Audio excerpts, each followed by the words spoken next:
Hey everybody, this is Ryan with the Cold War Cast, and tonight we're going to do something a little bit different than what we've done in the past. Now, the Cold War Cast is a podcast of mine. You can find it on iTunes under Cold War Cast, or just go to coldwarcast.com and find it there. But we've been chronicling the history of the Cold War and doing it with an emphasis on telling the story through the pop culture of the time.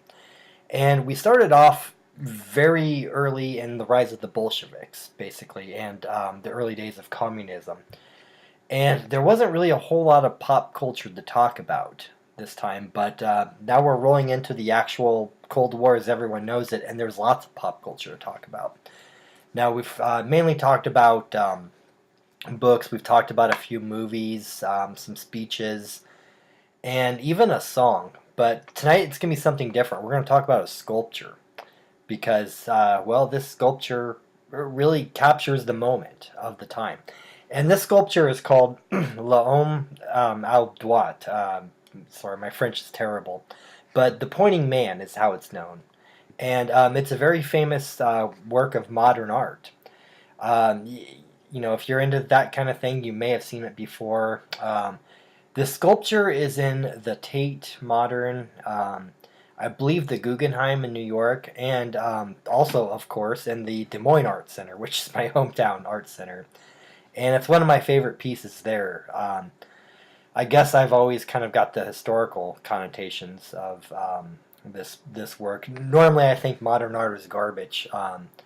Modern art in the sense post-World War II. A lot of it's garbage, I think, but I don't know, I just really like the historical connotations of this one. Now, it's made by a guy, Alberto Giacometti. He was from Switzerland, obviously of Italian. The Italians in Switzerland, they make up, some 20% of the population or something. And this guy, he spent a lot of his years traveling around Europe, and I believe mainly France. So that's the first thing that I think is very important about this sculpture is the fact that the artist Giacometti is somebody that is very pan-European. He kind of covers a lot of bases. He's not just tied to one nation within Europe. To me, he's somebody that seems like he kind of has just more a broader attachment than say somebody who's just like say just Polish or German or whatever. But at the same time, that's a criticism of this because I believe the statue would be a little bit more harder hitting if maybe it was made by a German or a Pole or a Hungarian or a Russian or whatever. Now, the fact that the sculptor is from the Western Bloc in Europe, being Swiss of Italian descent and living in France, I think that's going to be important too in the sculpture, though. And I will talk about that a little bit later on into it. Alright, so as we all know, Europe had a pretty rough time in World War II, and really about a generation or so before that. Between the First World War, which was very bloody, but didn't touch the civilian as much as the Second World War did, but by any means, really. And also in the period between World War I and World War II, was very turbulent in Europe with the economic crises, the rise of fascism and communism and so forth. It was a very, very rough time in Europe. People suffered a lot for a lot of different reasons. All right, so we look at this sculpture, and the first thing that I notice really is that it's abnormally thin. The thinness of this sculpture is exaggerated, and that reflects a lot of the deprivation that the European people would have gone through at this time. And in a way, this figure, it's a man. We can see it's a man because there's a little bit of bulge between the legs there, I guess. But this man is deprived of his Europeanness also, too. So we look at the tone, of course, the tone of the statue is a little bit more earthy, I guess, which, you might think more African, Asian, whatever on this. But the features of this man are They are there, but not really. If you look at this piece, it does almost kind of resemble African or even Polynesian art, which was an influence on Giacometti. But it doesn't have the exaggerated features a lot of times that you would see in this type of art. But you look at there, you could see that it's a human being, and but you can't really tell much more than that by looking at it. It doesn't have an expressive face or anything like that. It's a pointing man, as the name of the statue suggests. And the fact that it's not distinctly European, but in a way it kind of is, because it doesn't have these exaggerated features that we see in other world art or whatever, is significant. To me, when I look at this statue and how, like I said, kind of like earthy and rough it is, it's a huge departure from the grandeur of earlier periods in European art. So, you think of, classical Greece, classical Rome, how they, they really liked beauty and symmetry and their statues of people. But this one right here, there's no emphasis on beauty, I guess, on this. It's just, it's like a stick figure that looks like it's made with like mud, basically. That's definitely not the point of this one. And also, you think of like, Renaissance era, and then up through like the classical, neoclassical period, and so forth, where they brought back these like old Greek and Roman term or concepts or whatever. Then maybe like Victorian age, some of the opulence, I guess you would see from pretty much all over Europe in the years before World War One, and you don't see that in this painting. It's something that it's very primitive, I guess. That might sound kind of cultural chauvinistic, I guess, towards a lot of the world, but in a way, it's almost saying that, like, yes, we had this great art, this great civilization, and we have knocked ourselves back to something a lot more primitive. And now we are nondescript as Europeans from a lot of the world. We've been knocked all the way back to this point.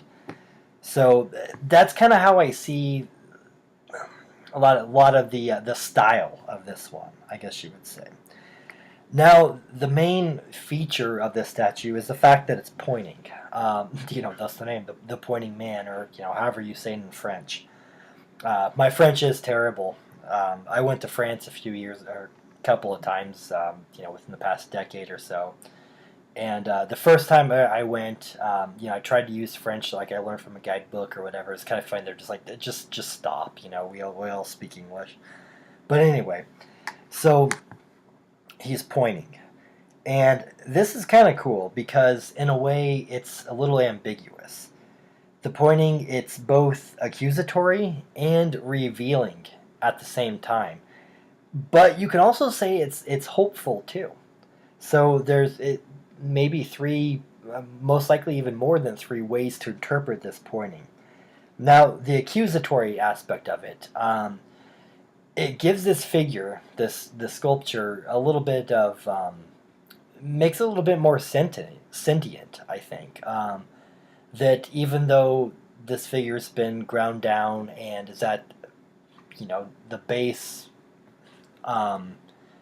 primitiveness, I guess, that you can imagine, I guess, a human being in, there's still that thought going on. Any way you look at it like that. But anyway, he's pointing. Is he pointing towards somebody and saying they are the ones that caused this? Like, look at me. Look at the state I am in. They are the ones responsible. It almost kind of reminds me of one of the last scenes in 1984, where O'Brien gets Winston in front of the mirror and is like, kind of like, haha, look at you. Look at what you've become. Look how frail and weak and miserable you are. And then, Winston's basically like, well, you did this to me. It kind of reminds me of this, and this sculpture came out 2 years, I guess, before 1984. So in 1947 to 1984 is 1949. A lot of dates to memorize right there. And in a way, it's almost revealing too. So you look at this sculpture, and obviously it gives tones of death, destruction, deprivation, starvation, all kinds of bad shit. And it's like he's pointing to shine light on the situation. Maybe, his village is destroyed, or town, city, whatever, or other people, or, there's somebody actually dead or something next to the sculpture. You don't know for sure, but it's almost kind of like, hey, things are bad, look, there it is in front of your face. But at the same time, too, another way to look at this sculpture, and this is very relevant to where we are at in the podcast right now, when we're starting to talk about European recovery. But the fact that one of the arms is raised and the other one's pointing, I don't know exactly why it's raised, like what that exactly suggests specifically, but it kind of gives it an aura of motion. Like the way it's not exactly angular when both arms are out. It's almost kind of like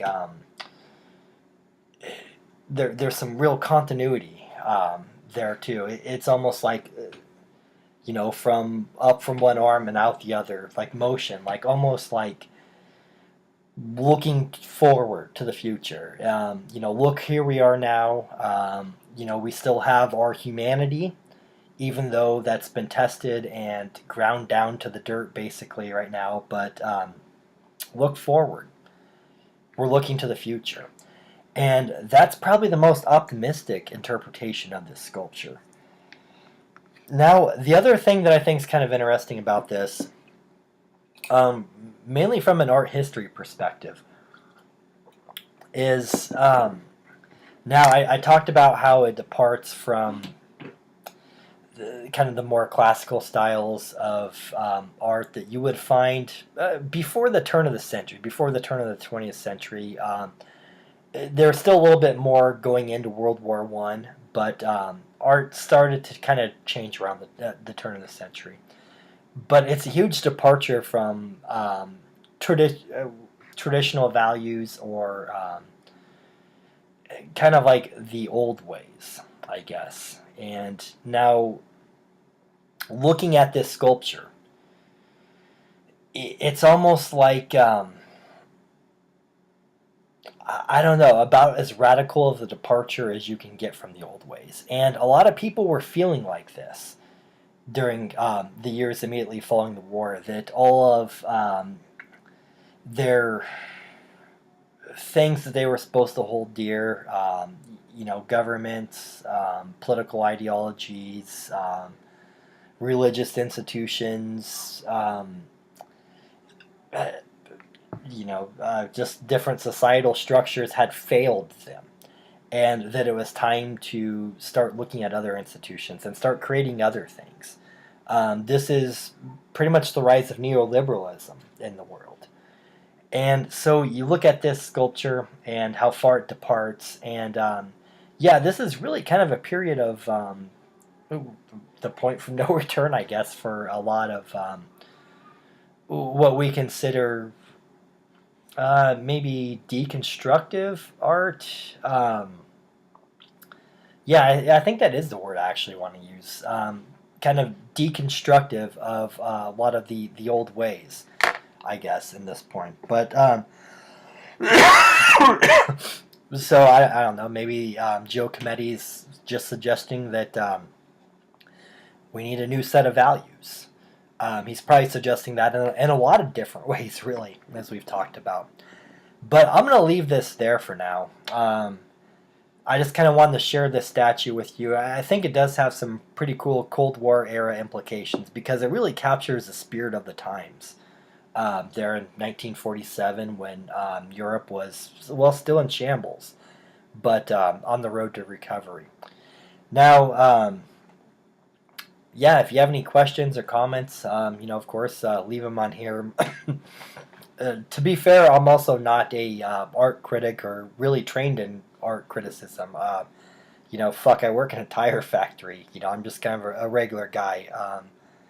I think I've taken like a community college course on art basically before. So if I get some words wrong or you know, misplace some errors or whatever, cut me a little bit of slack, I guess. But yeah, that's that. Thanks for watching, and yeah, check out the Cold War cast.